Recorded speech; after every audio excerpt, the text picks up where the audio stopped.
তোমার যদি এমন কোনো পাওয়ার চলে আসে, লাইক তুমি সুপার হিরো হয়ে গেলে, ঠিক আছে, বাট সুপার হিরো হওয়ার পরে তোমার স্পেশাল পাওয়ার তুমি কোনটা চাইবে, যে এই স্পেশালিটিটা আমি চাই? পরকীয়া যারা করছে তাদেরকে মানে একদম ভ্যানিশ করে দিতাম। আচ্ছা, এটা ভালো ছিল। পরকীয়া তার vanish মধ্যে করে অনেকেই দিতাম। তোমার এবং আইন করে দিতাম যে পরকীয়া মানে মৃত্যুদণ্ড।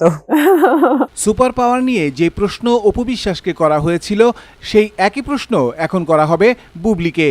আর বুবলি এই প্রশ্নের জবাবে বলেন, এবারে বলো, মানে সুপার হিরো, ঠিক আছে, সুপার ওমেন না, কিন্তু সুপার হিরো যদি তুমি হতে, তাহলে অ্যাকচুয়ালি কোন পাওয়ারটা নিজের মধ্যে চাইতে? চাইতাম যে সমস্ত নেগেটিভিটি সবার মন থেকে সরিয়ে দিতে, আছে না যে কালো ছায়াগুলো, কারণ এই ব্যাপারগুলোই তো মানুষকে মানে ক্ষতি করার চেষ্টা করে। সো আমি চাইতাম যে ফুল অফ পজিটিভিটি যেন পৃথিবীতে থাকে, সো সেগুলো রিমুভ করে দেওয়ার ট্রাই করতাম যদি সুপার পাওয়ার থাকতো। এতক্ষণ ভিডিওতে দেখলেন অপু বুবলি একটি অনুষ্ঠানে পাশাপাশি বসে কথা বলছে পরকীয়া নিয়ে, কিন্তু কেউ কারোর সাথে ঝগড়া করছে না, কেউ কারো চুল ছিঁড়ছে না, দিচ্ছে না অকথ্য ভাষায় গালি। এটা সম্ভব হয়েছে কারণ এই ভিডিওটা এডিট করা ছিল।